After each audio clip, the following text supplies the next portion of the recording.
कबीर साहब कहते जिन्होंने इतना सुंदर मनुष्य शरीर मिलने के बाद अपने जीवन को सजाने संवारने का काम नहीं किया, सत्कर्म नहीं किया, प्रेम नहीं किया, अच्छा व्यवहार नहीं किया, तो सदगुरु कबीर साहब कहते हैं कि जिन जिन संबल ना किया अस्पुर पाटन पाए, जिन्होंने अच्छा कर्म नहीं किया इतना सुंदर शरीर मिलने के बाद, क्यों? क्या मनुष्य शरीर बार बार नहीं मिलेगा और इसकी भी अवधि है, इसका भी समय है। ऐसा मत सोचो कि सब दिन रहने वाला है, आज नहीं तो कल कर लेंगे, कल नहीं तो परसों कर लेंगे, लड़के की शादी होने के बाद कर लेंगे, नाती की शादी होने के बाद कर लेंगे, इस काम से फुर्सत हो जाएंगे तो करेंगे, उस काम से फुर्सत हो जाएंगे तो करेंगे, ऐसा विचार कभी मत रखना। इसलिए सदगुरु कबीर साहब कहते जिन जिन संबल ना किया अस्पुर पाटन पाए। कबीर साहब कहते जिन्होंने अपने जीवन के बारे में सोचा नहीं कि हमारा जीवन क्या है, हमारा जीवन किस लिए मिला है, क्यों मिला है, कभी इन बातों पर विचार नहीं किया। क्यों? प्रिय बंधुओं, यह जो हमारा शरीर, यह तो माता पिता की देन है, सभी जानते हैं। यह शरीर माता पिता की देन है, लेकिन ये जो हमारा जीवन है, ये किसकी देन है? ये गुरु की देन है। शरीर को सजाने संवारने का, निखारने का काम हमारे माता पिता ने किया और जीवन को सजाने और संवारने का काम, निखारने का काम गुरु ने किया है। इसलिए सारा श्रेष्ठ से जो है हमारे जीवन का गुरु के ऊपर जाता है। इसलिए सदगुरु कबीर साहब कहते जिन जिन संबल ना किया अस्पुर पाटन पाए, जिन्होंने सुंदर शरीर ने मिलने के बाद अच्छा काम नहीं किया, किसी के साथ भलाई नहीं किया, किसी को सहयोग नहीं किया, यानी अच्छे से अच्छा काम नहीं किया, कबीर साहब कहते हैं अस्पुर पाटन पाए। इतना सुंदर शरीर मिलने के बाद, क्योंकि समय बीतता जा रहा है, तुम कुछ करो या ना करो ये तुम्हारे ऊपर है, समय बीत रहा है। और ऐसा भी नहीं है कि आपके अनुसार समय बीतेगा, समय अपने अनुसार बीतेगा। अब उसमें कितना समय आपके पास है ये आपको विचार करना है।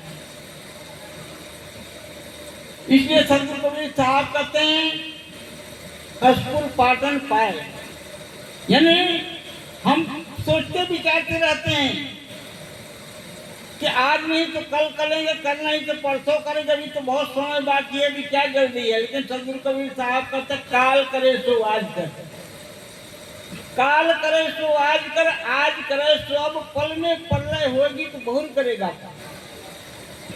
यहाँ पलक झपकते क्या हो जाएगा कुछ पता नहीं है, लेकिन तुम्हारे विचार जो के तो पड़े रह जाएंगे, तुम कुछ नहीं कर पाओगे।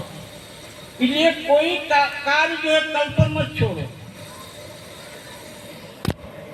जो भी करना है वो तुरंत करो, सारे काम छोड़ के हर काम का इंतजार करो, लेकिन परमात्मा की भक्ति इस पर जरा भी विचार नहीं करना, इसमें जरा भी लेट मत करना, क्योंकि अवसर बड़े भाग्य से मिला है, फिर दोबारा मिले ना मिले कोई गारंटी नहीं है। इसलिए कबीर साहब तो झाली परे दिन याद है, यानी समय समाप्त हो रहा है। सुबह हुई, उसके बाद दोपहर हुआ, धीरे धीरे शाम ढलने को आई। जब सूरज छिप जाएगा तो सारे काम जहां के तहां पड़े रह जाएंगे, कुछ नहीं हो पाएगा। इसलिए कबीर साहब कहते हैं काल करे सो आज कर, झाली परे दिन याद, यानी समय समाप्त होने वाला हो गया, शाम होने आई, सूरज ढलने को आ गया। सूरज ढलने का मतलब क्या है? शाम क्या है? अंधेरा क्या है? ये जो हम देख रहे हैं नहीं है, जिसके बारे में हम सोच रहे हैं वो नहीं है। सदगुरु कबीर साहब का विज्ञान कुछ और कह रहा है।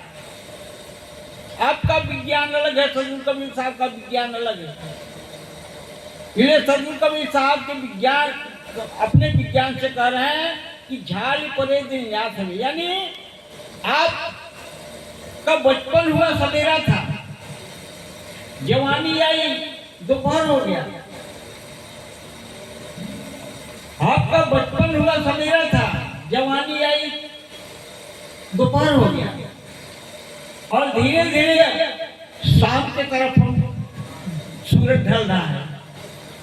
शाम के तरफ मतलब वृद्धावस्था की तरफ। हमारा समय जो है वृद्धावस्था की तरफ जा रहा है। और शाम सूरज छिपने का मतलब क्या है कि हमारे अंदर से हमारी श्वासा निकल गई, अंधेरा हो गया, सूरज छिप गया। और सूरज छिपने के बाद जब अंधेरा हो जाएगा तो क्या करोगे? इसलिए सदगुरु कबीर साहब ने ज्यादा जोर दिया कि जब तक तुम्हारे शरीर में ताकत है, जब तक तुम्हारी इंद्रियां सारी काम कर रही हैं, जब तक तुम्हारे कान काम कर रहे हैं, यानी सारी इंद्रियां काम कर, तब तक तुम कुछ कर सकते हो, तभी तक तुम कुछ कर सकते हो। जब ये सारी जवाब दे देंगे तो कुछ नहीं कर पाओगे। न तो तुम सत्संग सुन पाओगे, जब कान तुम्हारे बहरे हो जाएंगे सत्संग सुन नहीं पाओगे, आंख से अंधे हो जाओगे, संतों के दर्शन कर नहीं पाओगे। यानी इस प्रकार से सारी इंद्रियां शिथिल हो जाएगी, क्या कर पाओगे तुम? इसलिए सदगुरु कबीर साहब का तो झाली परे दिन आंखें में संबल की ओर जाए, यानी जब ये समय समाप्त हो जाएगा, सारी इंद्रियां शिथिल पड़ जाएगी, कान से बहरे हो जाओगे, सुनाई तो सत्संग सुन पाओगे तुम? तुम्हारे घर में ही सत्संग होगा, तुम सत्संग को नहीं सुन पाओगे। इसलिए सदगुरु कबीर साहब झाल परे दिन आंखें संबल की ओर जाए, यानी समय समाप्त हो गया तो कुछ नहीं कर पाओगे, इसलिए समय रहते ही कुछ कर लो। तो सदगुरु कबीर साहब का यही संबल कर लो, यानी इसी शरीर से जो मानव मनुष्य शरीर मिला है, इसी से तुम कुछ कर सकते हो। जो कुछ भी करो इसी से कर सकते, चाहे अच्छा करो या खराब करो, इसी से कर सकते हो।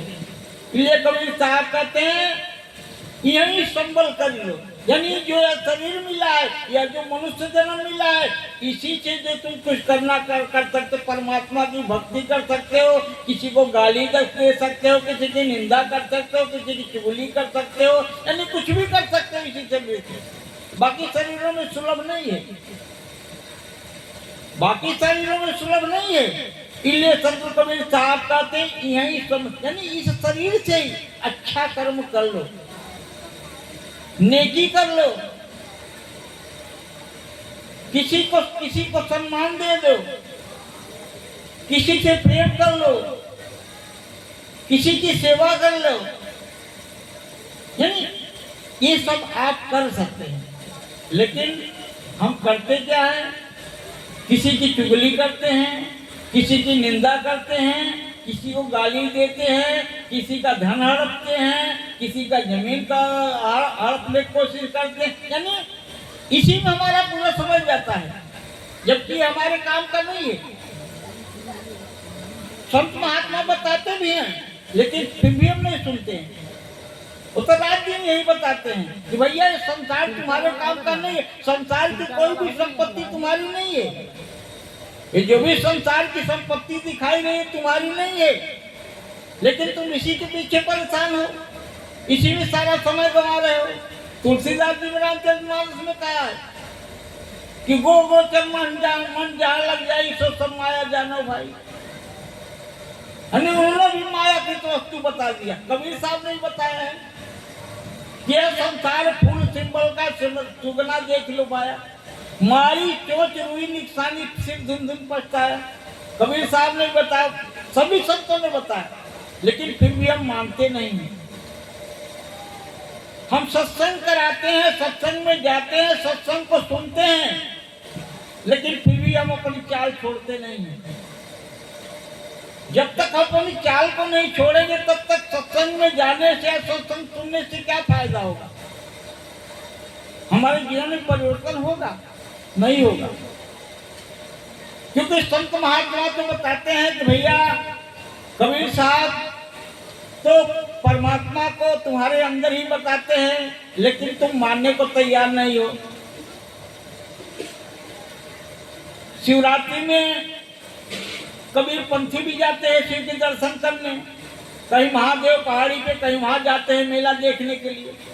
यानी हमारे कबीर पंथ के भक्त लोग भी बहुत मूर्तियों के पीछे पड़े हुए हैं। तो इसलिए सदगुरु कबीर साहब अब सभी संत यही बता रहे हैं, जब से बैठे यही बता रहे हैं कि कबीर साहब यही बता रहे हैं कि भैया तुम्हारी अंदर जो आप चेतना है, तुम्हारे अंदर जो आत्मा है, वही परमात्मा है, उसके अलावा कुछ है नहीं। कबीर साहब ने भी कहा है,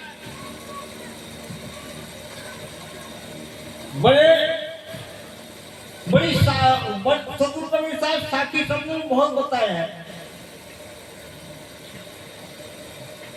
कि यह जो तुम्हारे अंदर चेतना है, जो तुम्हारी श्वासा चल रही है,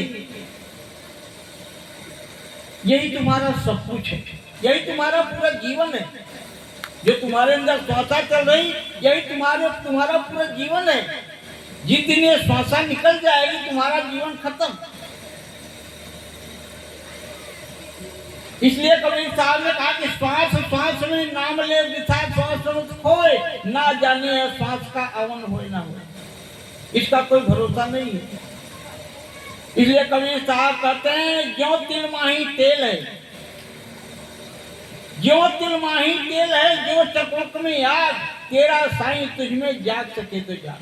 कबीर साहब कहते हैं, जैसे तिल में तेल होता है, तिल में तेल होता पर दिखाई नहीं देता है, लेकिन तेल होता है, कोई ये नहीं कह सकता तिल में तेल है पर दिखाई नहीं देता। जो चकमक में आग, एक चकमक पत्थर होता है, उस चकमक पत्थर में तुम जेब में रखे रहो, तुम्हारा जेब नहीं जलेगा, तुम्हारा अन्न नहीं जलेगा, तुम हाथ में लिए रहोगे, जरा सा धूप दिखाओगे तो उसमें आग प्रकट हो जाती है।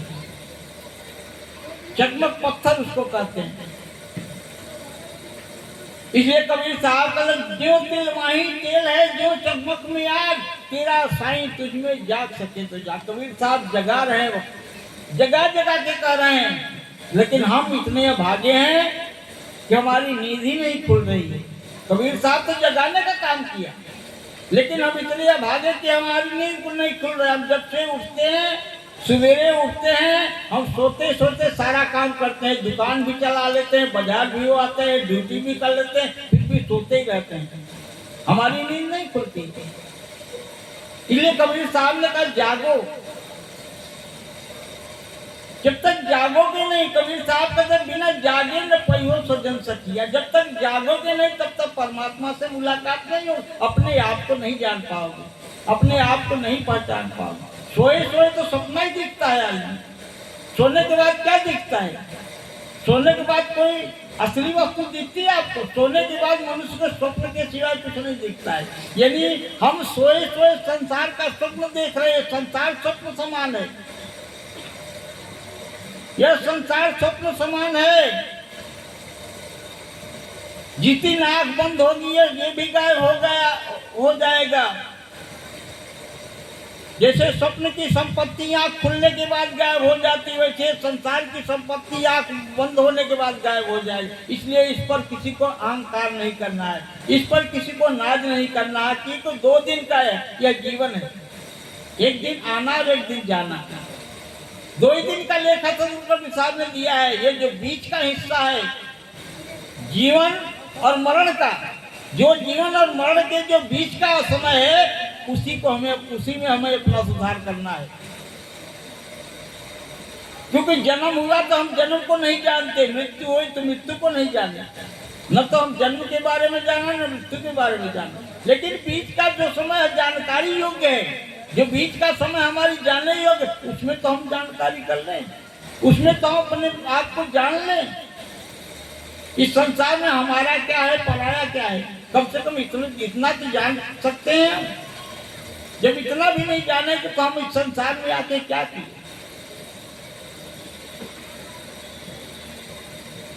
इसलिए कबीर साहब ने बिरथा जन्म गंवाया, भजन बिन बिरथा जन्म गंवाया।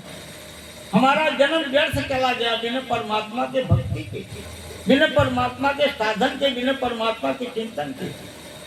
तो कहते हैं बाबा मुआ बैल की नाई, बाबा मुआ बैल की नाई, सोया गया उठी खाया भजन में बिरथा जन्म गवा। कबीर साहब कर दो ही काम हमने जीवन में किया, दिन भर छाती फाड़ के काम किया, शाम को आए थके पर थके मजे पेट भर खाया और पैर पसार के सोया, सवेरे उठे फिर काम में लग गए।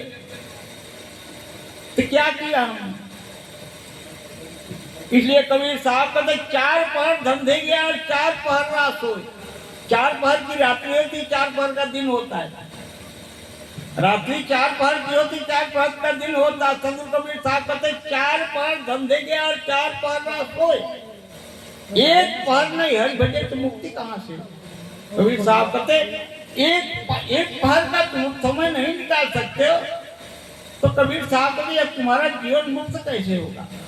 क्योंकि जब तक ये जीवन मुक्त नहीं होगा तब तक तुम अन्य योनियों में भ्रमण करते रहोगे। ये 84 लाख योनियां किसके लिए बनी है? हमारे ही आपके लिए बनी है। जब हम अपने आप को नहीं जाने तो उन्हीं में जाएंगे ना, कहाँ जाएंगे? इसलिए सतगुरु कबीर साहब ने अपने आप को जानने के लिए भरसक प्रयास किया। तुम अपने आप को जाने को तुम कौन? अभी साहब ने बड़ा सुंदर भजन सुनाया कि पानी में मीन प्यासी में सुन सुनिया वो कहाँ से? हमारे अंदर परमात्मा है, हम परमात्मा स्वरूप है, लेकिन हम एक प्रतिमा की पूजा करते, प्रतिमा को मानते हैं, प्रतिमा को जानते हैं जो हमारे हाथों से बनाया हुआ है। इसलिए कबीर साहब ने पानी में मीन पियासी में सुन सुनिया। तुम्हारे अंदर परमात्मा है, तुम परमात्मा को बाहर खोज रहे हो। तुम परमात्मा में हो लेकिन तुम परमात्मा को बाहर खोज रहे हो। इसलिए कबीर साहब कहते हैं आत्म ज्ञान बिना नर भटके कोई मथुरा कोई काशी। जिसको आत्मा की जानकारी नहीं हुई, जिसने अपने आप को नहीं जाना, वही जाएगा काशी, मथुरा, हरिद्वार, द्वारिका यानी सारे तीर्थों में भ्रमण करने के लिए। वहाँ क्या है? पानी पत्थर के सिवाय क्या है? पानी पत्थर तो है, पानी पत्थर में परमात्मा नहीं है। इसे कबीर साहब ने कहा मंदिर तोड़ो मस्जिद को तोड़ो कछु नहीं मुझ जाता है, दिल मत किसी का तोड़ो बंदे को घर खास पिताता है। अगर परमात्मा आया तो तुम्हारे अंदर है। इसलिए हमको तो केवल 15-20 मिनट का ही समय दिया गया था, तो किसी का समय ना लेते हुए हम इन्हीं शब्दों के साथ हमने वाणी को विराम देता हूँ। बोलिए गुरु साहेब की जय, सदगुरुबंदी छोर कबीर साहेब की जय। कम से कम इतना लेट लतीफ आए हो आप, कम से कम देख रहे हैं 2-2 बार खा के घर से आए होंगे और यहाँ भी नाश्ते की व्यवस्था थी। अरे कम से कम थोड़ा एक बार अंदर से जयकारा बोलो, तुम्हारे अंदर की ऊर्जा तो निकले थोड़ी बोलो। कम से कम रोड तक का आवाज जाए तुम लोगों की, रोड पे सत्संग चालू है सुनते तो नहीं, और नहीं आए और चले गए चुपचाप जैसे अंधेरे का चोर, कोई मतलब नहीं। इसलिए कम से कम दिल से जयकारा एक बोलो, बात बोलो, लोगों को भी कान में पड़े आवाज आप लोगों, क्योंकि जयकारा किसकी? हमारी नहीं है, कबीर साहब की। बोलिए सतगुरु कबीर साहेब की जय। संत समाज अपने विचार रखेंगे, सतगुरु कबीर साहब के वाणियों को यहाँ पर रखेंगे। 15 मिनट साहब जी को समय का यह है। तो साहब जी आज के इस पावन अवसर पर आपसे करबद्ध निवेदन करता हूँ कि सतगुरु कबीर साहब जी के वाणियों को अब यहाँ पर हमारे समक्ष रखेंगे, ऐसा मैं अनुरोध करता हूँ। साहिब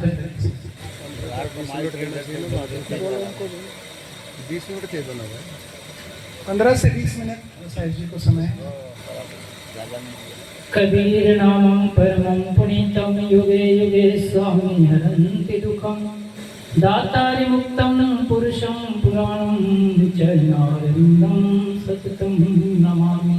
अखण्डमङ्गलाकारं व्याप्तेन चराचरं तद्वदं दर्शितं येन तस्मै श्री गुरुवे नमः।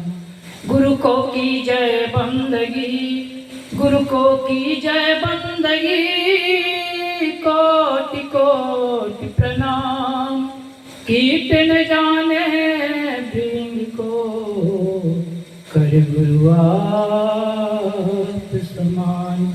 गुरु समान दाता नहीं, आचक शिष्य समान। अमर लोक की संपदा, गुरु फल में देव दान। मानवता के मसीह, जन जन में हर प्राणी में निवास करने वाले संत सम्राट सद्गुरु कबीर साहिब जी, मेरे मन मंदिर में विराजमान कबीर स्वरूप सद्गुरु अभिलाष साहिब जी, इस मंच पर विराजमान इस कार्यक्रम के मुख्य प्रवक्ता परम श्रद्धेय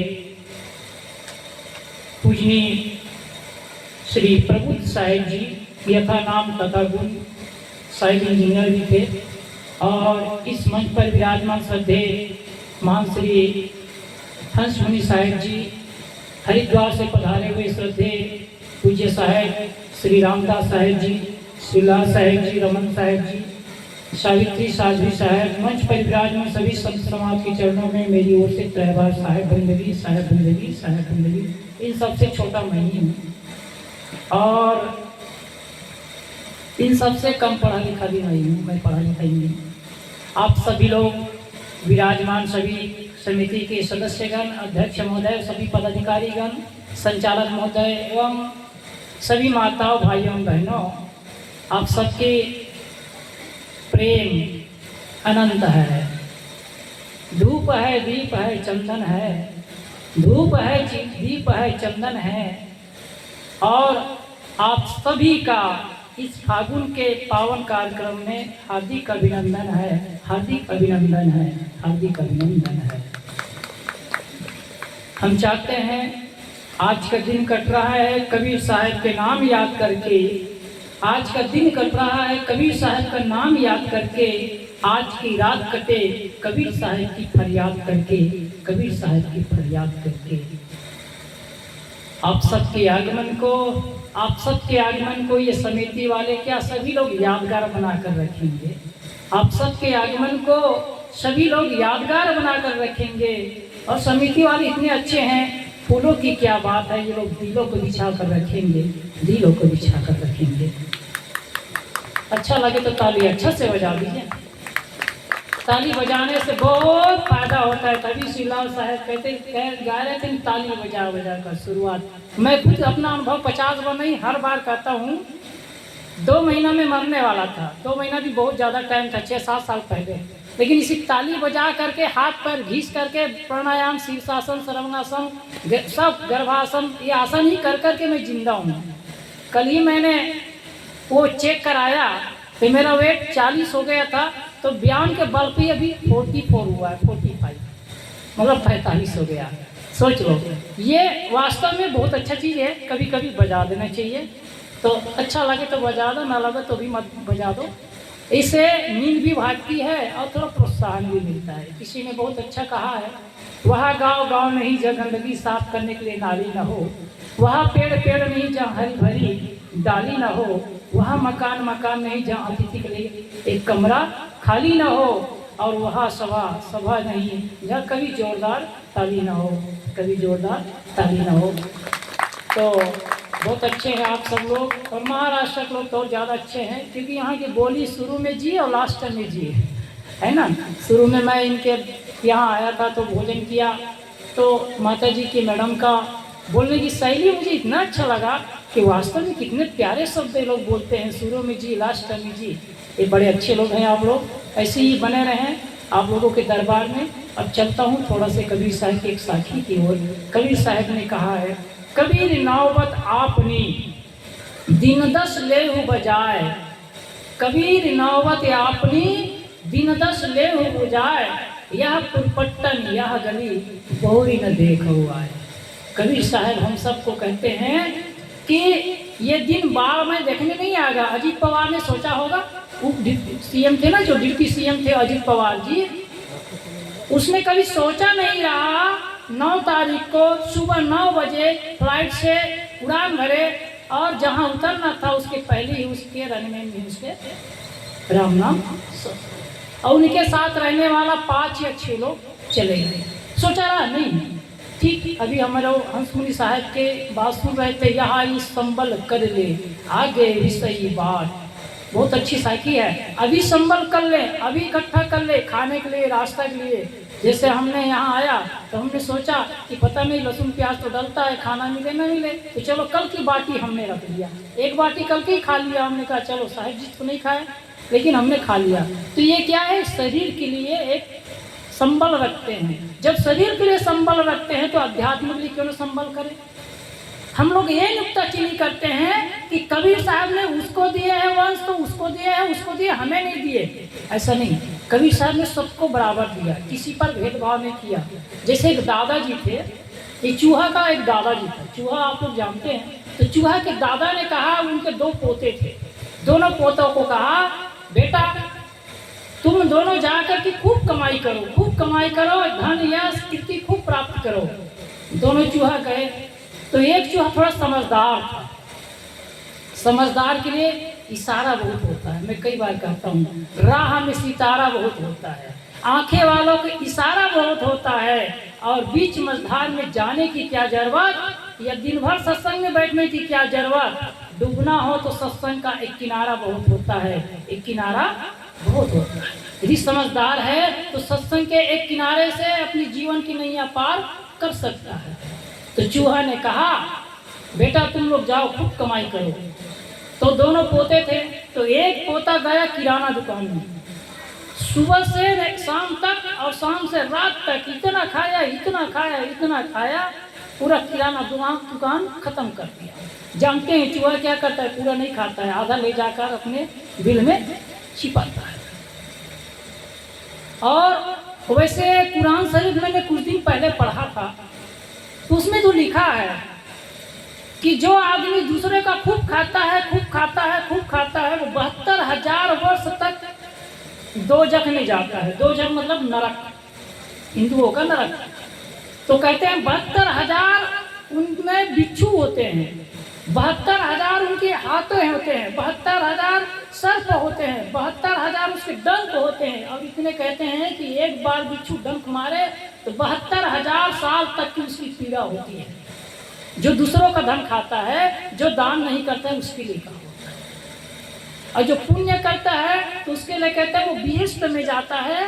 वो 72 गुना जोड़ लीजिए, 72 गुना 144 हुआ ना, तो कहीं 144 साल, 144 साल तक वो बेहेश्त में रहता है, मस्त रहता है। गिरनी मिलती है, गिरनी मतलब सुंदरिया, और हर चीज वहाँ खाने पीने को मिलता है, खूब मस्ती से रहो, ऐसे कहते हैं। ये तो काल्पनिक विषय है, क्या सत्य क्या गलत कुछ नहीं कह सकता। लेकिन चूहा ने कहा दोनों पोतों को कि बेटा तुम दोनों कमाई करो, मेहनत करो तो क्यों कुछ नहीं मिलेगा, बहुत कुछ मिलेगा। तो एक चूहा गया किराना की दुकान में, खूब खाया खूब खाया खूब खाया, जितना खाना था खाया, बाकी को बिल में डाल दिया, वो खूब पेट भरा। दूसरा चूहा ने भी गया, वो भी गया, लेकिन वो कहाँ गया, सपेरा के यहाँ। सपेरा को जानते हैं, सपेरा के यहाँ गया दूसरा चूहा। और सपेरा के यहाँ जो पिटारा रहा ना, जो सांप का पिटारा था, वो लकड़ी का होता है, इधर किसका बनता है पता नहीं, लकड़ी का था। तो सांप की पिटारा में दूसरा चूहा गया और उसको खूब काटा खूब काटा खूब काटा, काटते काटते पिटारा को काटते काटते सुबह रात से लेकर के सुबह हो गई। सुबह हुआ तब उसकी पिटारा कटा तो वहाँ से क्या निकला, नाग। और नाग जब निकला तो वो चूहा को खा गया। अब इसमें कौन सी चूहा की ज़्यादा समझदारी है, आप सब लोग समझ सकते हैं। और कबीर साहब ने जो राज दिए या कोई भी पद दिए या संपत्ति दिए या ज्ञान दिए, तो सबको दिए बराबर, कहीं भेदभाव नहीं किए। तभी कबीर साहब ने कहा है, कबीर नौबत आपकी, हे लोगों अपनी नौबत, नौबत मतलब बाजा भी होता है, नौबत मतलब कहते हैं इसकी आखिरी आ गई। दो बात होती है, ऋग्वेद में नौबत मतलब बाजा होता है। कबीर साहब ऋग्वेद की भाषा लेते हैं, कहते हैं कबीर नौबत आपनी, हे लोगों अपनी नौबत को समझो, अपने समय को समझो, अपने जीवन को समझो।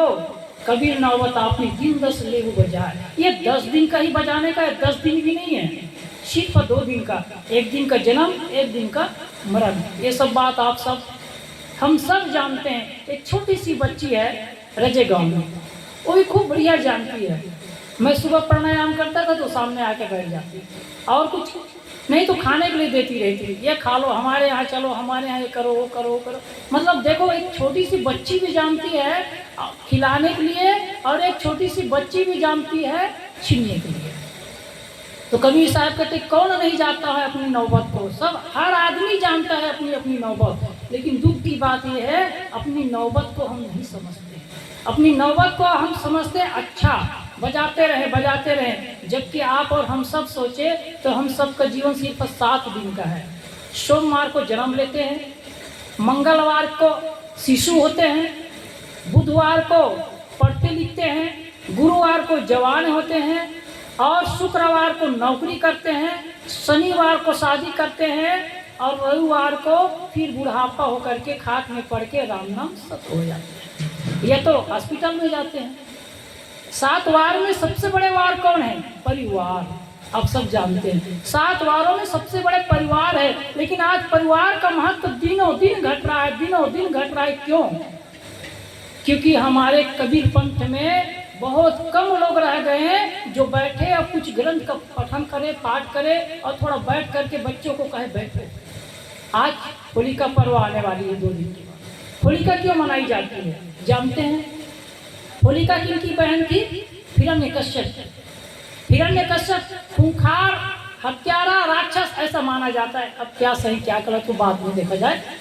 हत्यारा माना जाता है, राक्षस माना जाता है। उसने अपने बेटा को, प्रहलाद जी को, जब विष्णु आय नमः हरिओम हरिओम ये जब उनके शब्द सुना, उसको इतनी चिढ़ हुई, अपनी बहन को आज्ञा दी, होलिका तुम इसको लेकर बैठ जाओ, इसको जला दो।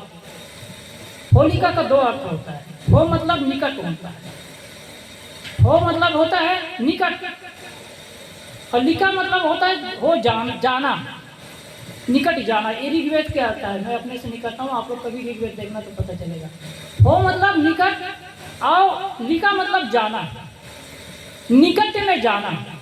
तो उसने कहा होलिका को, है होलिका इसको लेकर के जाओ। हिरण्यकश्यप ने कहा अपनी बहन को कि इनको ले जा करके जाओ प्रहलाद को, इसको बैठ करके होलिका में मतलब चिता में जला दो। जलाने के लिए बैठ गई। लेकिन जानते हैं भक्ति का प्रभाव कहा गया है, भक्ति बिना नर होई है कैसा, बाट मान गोबरौरा जैसा। और ये भी गोस्वामी जी ने कहा है, जब रामचंद्र जी, भगवान रामचंद्र जी उनके दरबार में आए तो उस बीच में सबरी के घर जब जाना हुआ तो सबरी ने कहा था प्रभु मेरे पास कुछ भी नहीं है, न बल है, न बुद्धि है, न विद्या है, न धन है, कुछ भी नहीं है, मैं कैसे भक्ति करूंगी। तो उसने कहा है भक्ति बिना नर होई है कैसा, बिन जल बारिद देखिन तैसा। और ये भी कहा है जाति पाति कुल धर्म बड़ाई, और धन बल परिजन गुण चतुराई। कोई जाति से, पाति से, बल से, बुद्धि से, विद्या से बड़ा हो ही नहीं सकता। तो बड़े किससे होगा? तो कब भक्ति से। कबीर साहब ने तो कहा है अरब दरबले क्या है खरब है ना, उदय अस्तलोरो राज, और भक्ति महत्तम न तोड़े ये सबको ने काज। भक्ति की जगह में किसी की तुलना नहीं की जा सकती।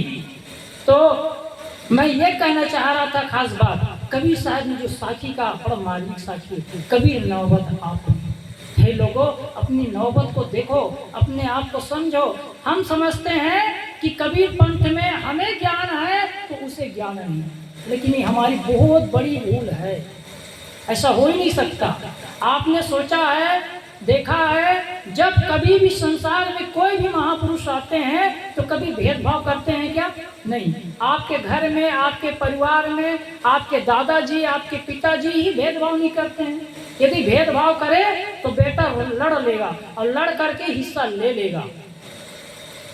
अब 2 बच्चे हैं तो 2 बच्चे को बराबर ही अधिकार देगा ना, कि किसी को भेदभाव करेगा नहीं। कभी नहीं कर सकता। तो कबीर साहब ऐसा कैसे करेंगे? एक छोटी सी कहानी कहकर अपनी वाणी विराम दूंगा, आप सब लोग समझदार हैं, समझ जाएंगे। एक बुढ़ा था, सेठ जी, गांव का बहुत बड़ा सेठ था। एक दिन उसने सोचा मेरी 4 बहुएं हैं, चारों बहुओं से मुझे परीक्षा लेनी चाहिए, कौन अच्छी है और कौन घर को संभाल सकती है। कोशिश किया तो चारों को उसने क्या किया कि चारों को 5-5 दाना दिया, चने का, कुछ नहीं, चने का 5-5 दाना दिया और चारों बहुओं को बुला करके कहा देखो तुम चारों में से ये 5 चने के दाने को जो 2 साल तक संभाल के रखेगा, 2 साल तक के संभाल के रखेगा, उसको मैं चाबी दूंगी, उसको मैं घर की चाबी दूंगा। तो वो बड़ी खुशी हुई बहुओं में कि भाई हो सकता है किसकी किस्मत के ताला खुल जाए, हो सकता है हमें मिल जाए, हमें मिल जाए। तो बड़ी बहू बड़ी सयानी थी, पढ़ी लिखी थी, तो उसने सोचा कि चलो क्यों ना इसके 5 दाना रख लिया जाए। तो कहा पिताजी 5 दाना मुझे दे दो। तो बीच वाली आई तो उसने भी कहा पिताजी 5 दाना मुझे दे दो। तीसरे वाली कही मुझे भी दे दो। छोटी वाली कुछ नहीं कही, चुपचाप बैठी रही, अनपढ़ की तरह, बिल्कुल। कुछ लोग कहते नहीं ये पागल है, पागल ज़्यादा अच्छे होते हैं। किसी ने कहा है, स्वामी रामतीर्थ ने कहा है, उनको पागल कह रहे थे। एक जगह बैठे थे ध्यान में, कुछ बोल नहीं रहे थे, कुछ सोच नहीं रहे थे, कुछ कर नहीं रहे थे, बस मग्न थे। तो लोग उसको पत्थर मारे, गाली दिए, खाना दिए, कुछ भी नहीं किए। तो उसको कहा पागल कहेगा। तो उसने रामतीर्थ ने कहा था इन्हीं बिगड़े दिमागों में भरे अमृत के लक्ष्य हैं, हमें पागल ही रहने दो, हम पागल ही अच्छे हैं, हमें पागल ही रहने दो, हम पागल ही अच्छे हैं। पागल का अर्थ है जो अपने पाप को गलाने लग जाए। वो कहानी कहता हूँ, थोड़ा सही समय है। तो चारों बहुएं आई, चारों को उनके सेठ जी ने 5-5 दाना दिया। पहले ने सोचा 5 दाने को 2 साल तक कौन संभाल करके रखे, क्योंकि सेठ जी 2 साल के लिए तीर्थ यात्रा गए हैं, 2 साल के लिए हरिद्वार चले गए। जब किसी को ज़्यादा दिन के लिए हरिद्वार जाना है, साहिब के आश्रम चले जाएंगे, है ना, हम लेके चलेंगे। तो हरिद्वार 2 साल के लिए चले गए। हरि का द्वार है, चारों तरफ हरी भरी जगह है, नदी है, पवित्र जगह है, लोग बैठते हैं नदी के किनारे में, वही कैंप डाल करके, तो बैठ गए। अब 2 साल हो गया, 2 साल के बाद बूढ़ा आया, तो उसने बड़ी बहू को बुलाया, कहा बेटी तुमको मैंने 5 दाना चने का दिया था, तुमने रखा? कहा हाँ पिताजी ये मैंने रखा। वो रखी नहीं थी, वो पहले वाले दाना को फेंक दी थी, दूसरा 5 दाना ला कर उसको दे दी। दूसरे ने कहा पिताजी मैं तो संभाल के रखी हूँ, नया दाना नहीं लाई हूँ, वही दाना जिस दाने को तुमने दिया वही। उसने लाया तो दिखाया तो क्या था, 5 दाना सड़ गया। उसने चांदी की पिटारा में भर के रखे 5 दाना। चने का 5 दाना 2 साल तक कैसे टिकेगा? चाहे चांदी की पिटारा में रखो, चाहे सोने की पिटारा में, वो सड़ गया। तीसरी बहू आई तो उसने कहा पिताजी मैं जो है 5 दाने को मैं उसी समय खा गई थी। कहा क्यों खा गई थी? तो मैं जानती थी हो सकता है पिताजी तीर्थ व्रत करके आए तो मुझे आशीर्वाद दे दे, पुत्रवती भवा, है ना, सौभाग्यवती भवा। हो सकता है मैं सौभाग्यवती हो जाऊं, पुत्रवती हो जाऊं और मेरे घर में सब में संपन्नता आ जाए, मेरे परिवार में, मायके में, सब जगह। तो इसलिए मैंने उसी समय खा ली। तो उसने कहा बेटी चलो कोई बात नहीं। चौथी बहू थी, बड़ी समझदार थी, तो उसने क्या किया था, 5 दाना चने का, ज़्यादा नहीं, सिर्फ 5 दाना, उसने क्यारी बनाई थी छोटी सी, उसमें 5 दाना डाल दी। चने की फसल ज़्यादा से ज़्यादा 3 से 3.5 महीने में हो जाती है। उसके बाद में फिर 4 दाने, 5 दाने कितना हो गया, फिर 1 महीने के बाद और कितना दाने हो गए, सोच लीजिए, मतलब 4 महीने के बाद फिर कितने हो गए, फिर 4 महीने के बाद, फिर 4 महीने के बाद, इस तरह से 2 साल। अब 2 साल में कितने दाने हो जाएंगे? वो बोती गई कई कुंटल, 1 कुंटल नहीं, कई मन कई कुंटल अनाज हो गया था चने का। तो उसने कहा पिताजी आपकी चने का जो दाना है ना, वहाँ गोदाम में रखा हुआ है, माल गोदाम में, आप उसको किसी नौकर को भेजिए, उठवा करके लाइए। तो उसने कहा बेटा तू ही बड़ी समझदार है, तेरे कोई चाबी देना चाहिए। और उसकी जो ससुर जी थे, जो सेठ जी, उसी को उसको चाबी दिया। देखिए वही चाबी कबीर साहब आप और हम सबको दिए। कबीर साहब ने 5 दाना सबको दिया है, सब जानते हैं, दया का, दान का, धर्म का, ध्यान का और ज्ञान का। ये 5 दाना में किसी से कमी नहीं ली है कबीर साहब, सबको बराबर दिए है, लेकिन हम अपना हाथ छोड़ना ही नहीं चाहते हैं दान करने के लिए, है ना। तो कैसे आगे बढ़ेंगे? दया करने के लिए दया की बात आती है तो अपने घर के बच्चे होते हैं तो ज़्यादा दुलार करेंगे, दूसरे के बच्चे होंगे तो चलो भगा दिया जाए। तो इसमें होता है क्या है, भगा तो दो लेकिन उसको थोड़ा सा तरीके से भगाओ। तो ये दया, दान, और अंतिम में क्या होता है आप सब जानते हैं, धर्म। धर्म किसको कहते हैं? जैसे आप लोग धर्म के काम कर रहे हैं, हमारे नाहर टोला वाले लोग भी बड़ी मेहनत करते हैं, हर साल बेचारे लोग चंदा करके अपनी मेहनत से वो लोग सत्संग कराते हैं, और वहाँ से कई लोग आए भी हैं। सबको साहेब बंदगी, मेरे वाणी को मैं विराम देता हूँ क्योंकि समय कर रहा है इनकार। मैं खास बात ये कह रहा था, कबीर साहब ने जो कहा है, कबीर नौ बताओ। तो 5 दाना हम सबको मिला है, लेकिन 5 दाना का उपयोग करें तब हमें फलेगा फूलेगा। अब 5 दाना का उपयोग ना करें तो फलेगा फूलेगा क्या? नहीं, हमें कुछ नहीं मिलने वाला है, यहीं कहीं यहीं रह जाएगा। तो आप सबसे निवेदन है, जैसे आप लोग प्रति वर्ष करा रहे हैं मेहनत करके कार्यक्रम, ऐसे कराते रहिए। हर साल एक न एक क्रांतिकारी योद्धा कहा जाए, ये धर्म के क्षेत्र में रहने वाले भी योद्धा ही है ना, है ना। तो इन योद्धाओं को बुलाते रहिए, इन महापुरुषों को बुलाते रहिए। यदि नहीं बुलाएंगे तो ज्ञान का जागरण नहीं होगा। जैसे साहब कह रहे थे ना कि 5 लोग बैठ करके पाठ कर रहे थे, ऐसे यदि पाठ करें, आप सोचिए इतने कबीरपंथी हैं, इनमें से कितने का कबीरपंथ में पाठ होता है। हमारे जन्मभूमि घर में छोटा बच्चा था 5 साल के, तब से संध्या पाठ करता था। संध्या सुमरन आरती भजन भरोसे दास मनसा वाचा कर्म जब घर में श्वास श्वास में नाम लिखा, श्वास मत पूरा। लेकिन अब देखो कितना परिवर्तन हो गया। ये कारण क्या है? क्योंकि कबीर साहब की वाणी को सिर्फ कहने सुनने तक रखते हैं। हम नियम तो बनाए, कोई सुने या मत सुने। अब कई लोग मेरे लिए नाराज होते हैं, कहीं भी हो।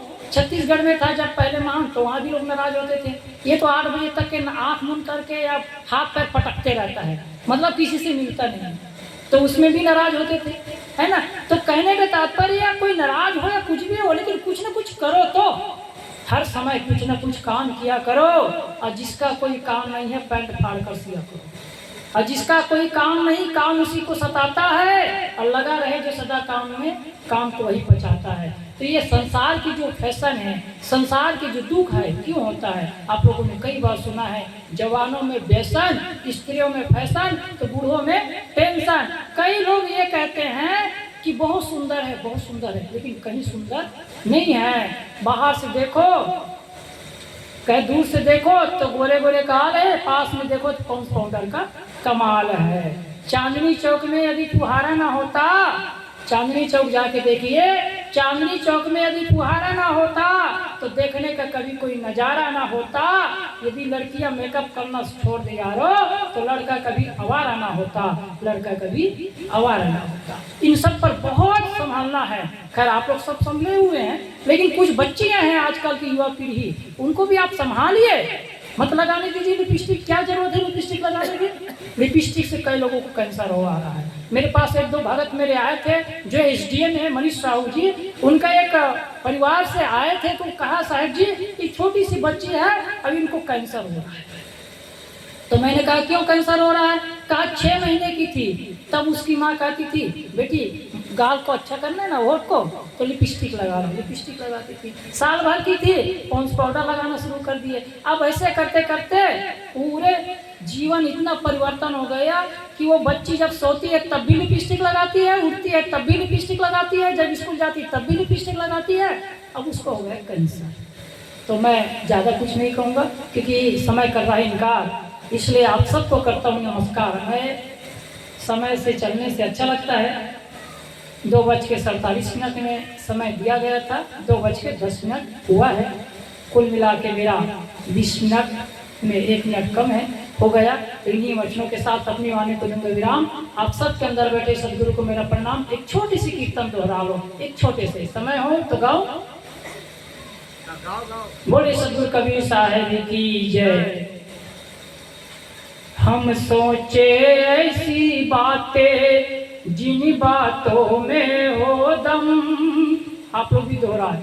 हम सोचे ऐसी बातें जिन बातों में हो दम, हम सोचे ऐसी बातें जिन बातों में हो दम, दुश्मन से भी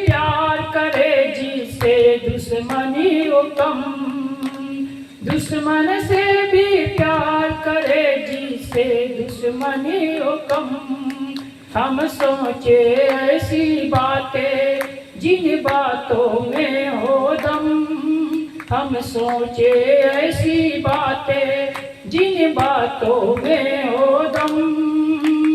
दुश्मन से भी प्यार करे जिसे दुश्मनी हो कम। दुश्मन से भी प्यार करे जिसे दुश्मनी हो कम। जिस घर में तू रहता है ओ मंदिर है तेरा, ओ मंदिर है तेरा। जिस घर में तू रहता है ओ मंदिर है तेरा, ओ मंदिर है तेरा। प्रभु की मूरत है माता पिता, प्रभु की मूरत है माता पिता। उनसे न जुदा हो हम, उनसे न जुदा हो हम सोचे ऐसी बातें जिन बातों में हो दम। हम सोचे ऐसी बातें जिन बातों में हो दम। हम सोचे ऐसी बातें जिन बातों में हो दम।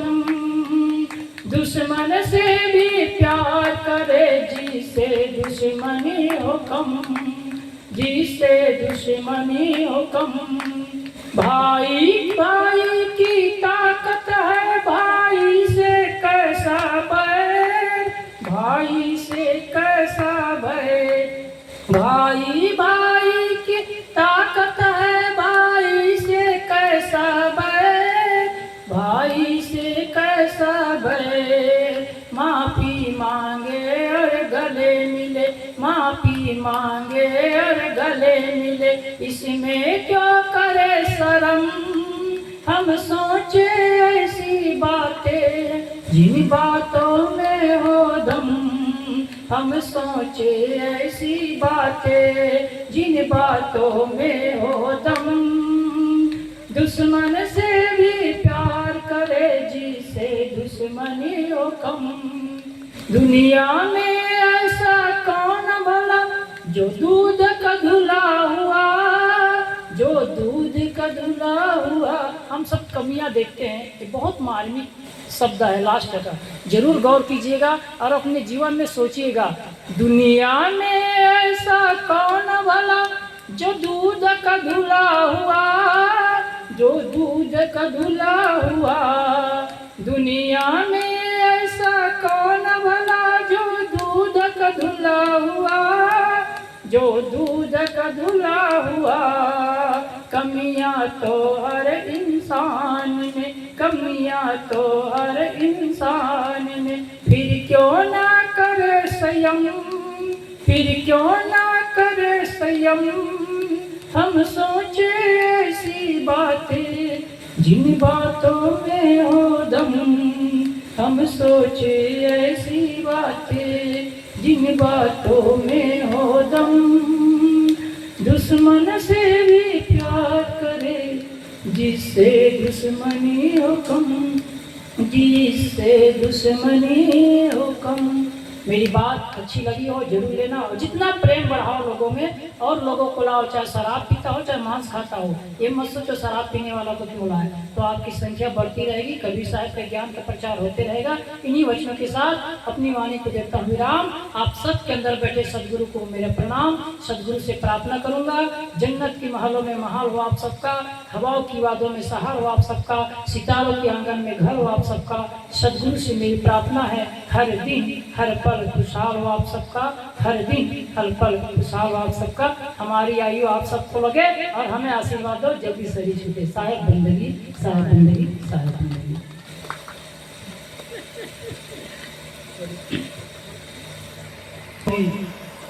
दमदार तरीके से आपने रखा और अंत में कामना की कि हमारा शरीर जल्दी छूटे, ऐसा मत कहिए।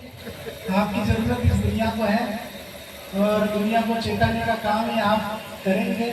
हमेशा आपको दीर्घायु प्राप्त हो, ऐसे ही